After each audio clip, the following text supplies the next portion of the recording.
And there's science behind this too. Our brains notice what we focus on. If you keep repeating, I can't, your brain will find proof of that. But if you say, I'm improving, your brain will find progress instead. That's why reprogramming your mind is so powerful.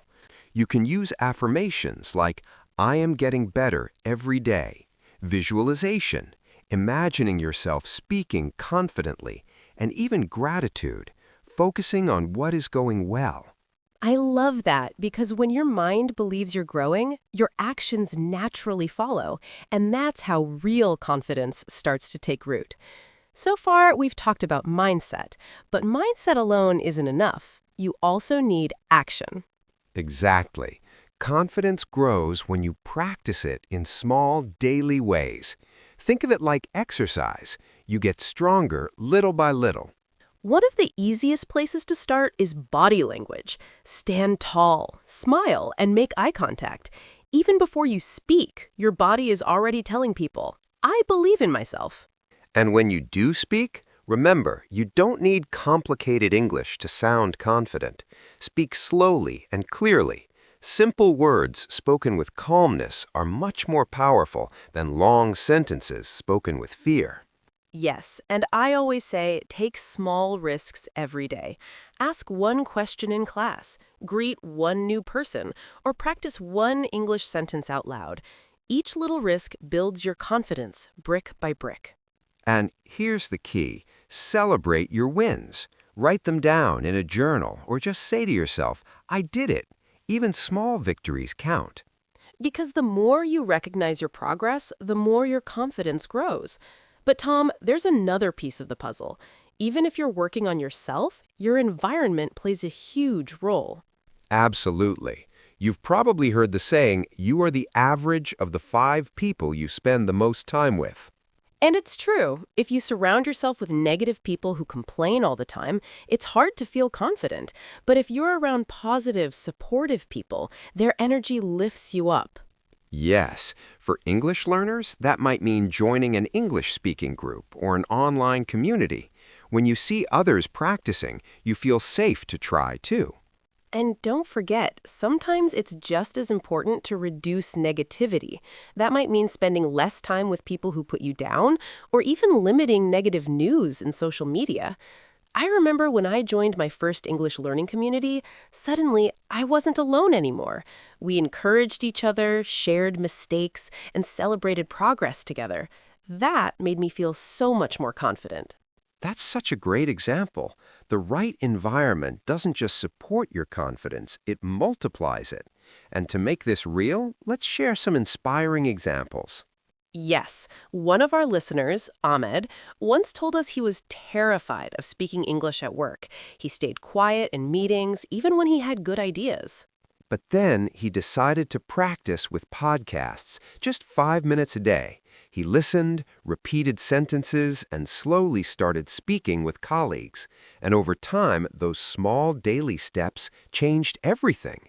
Now he not only speaks in meetings, he actually leads them with confidence. That's amazing. And I've experienced something similar too. I used to hate speaking in front of large groups, but I focused on one small habit, slowing down and breathing before I spoke. Little by little, I started to enjoy it. See, that's the beauty of confidence. It's not about removing fear. It's about moving forward despite the fear. And if you're listening right now, remember, confidence is not some magical gift. It's built step by step through action, mindset, and the people you surround yourself with. And to help you express confidence in English, it's time to bring in Crystal with today's vocabulary breakdown. Yes, she'll explain some key confidence-related words and phrases from today's episode slowly and clearly, so you can use them in real conversations. Take it away, Crystal. Hey there, it's Crystal, and I'm here to walk you through some of the key words and expressions from today's episode. We'll go slowly, and I'll explain each word with examples, a small reflection, and a chance for you to repeat after me. Ready? Let's begin. Embarrass. To make someone feel uncomfortable or ashamed. Example, I felt embarrassed when I forgot a simple English word. Repeat after me. Embarrass. Remember, embarrassment is temporary.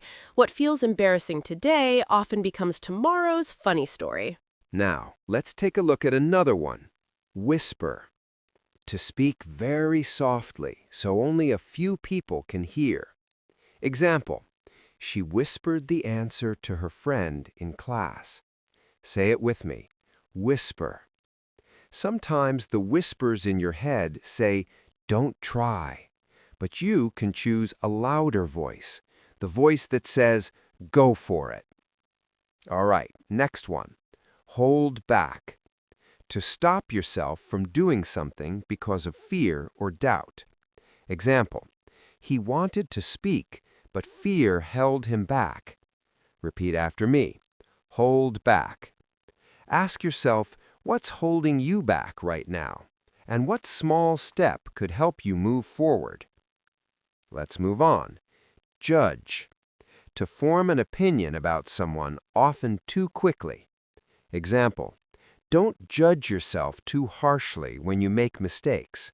Say it with me. Judge. We fear being judged, but the truth is, people are often too busy to notice. Set yourself free from that weight. Here comes another one. Struggle. A difficult effort or something hard to do. Example. Learning new grammar rules was a struggle at first. Repeat after me. Struggle. A struggle is not the end, it's the path. Every struggle means you're learning and growing stronger. Now, let's look at the next word. Colleague. A person you work with. Example. My colleague helped me practice English during lunch breaks. Say it with me. Colleague. Sometimes confidence grows faster when you share the journey with a colleague or friend. You don't have to walk alone. Next up, barrier. Something that blocks progress. Example. Fear was the biggest barrier to his confidence. Repeat after me. Barrier. Every barrier can be broken. What feels like a wall now may later be a door you walked through. Let's keep going. Mindset. The way you think about yourself, your abilities, and your future. Example. With the right mindset, every mistake becomes a lesson. Say it with me. Mindset. Your mindset shapes your confidence. Choose a mindset that pushes you forward, not one that keeps you small. Here's another one. Affirmation. A positive sentence you say to yourself to build confidence. Example. She started every morning with the affirmation, "I am improving every day." Repeat after me. Affirmation. Your words matter. What you say to yourself each day becomes the story you live. All right, next word. Gratitude. The feeling of being thankful for what you have. Example. He felt gratitude for his teacher's encouragement. Say it with me. Gratitude. Confidence grows when we notice what's already good. Gratitude lifts us higher. Almost there. Recognize. To notice or accept something is true. Example. She recognized her progress after months of practice. Repeat after me. Recognize. Take a moment to recognize your own progress. You're further along than you think. And now our final one for today. Lift up.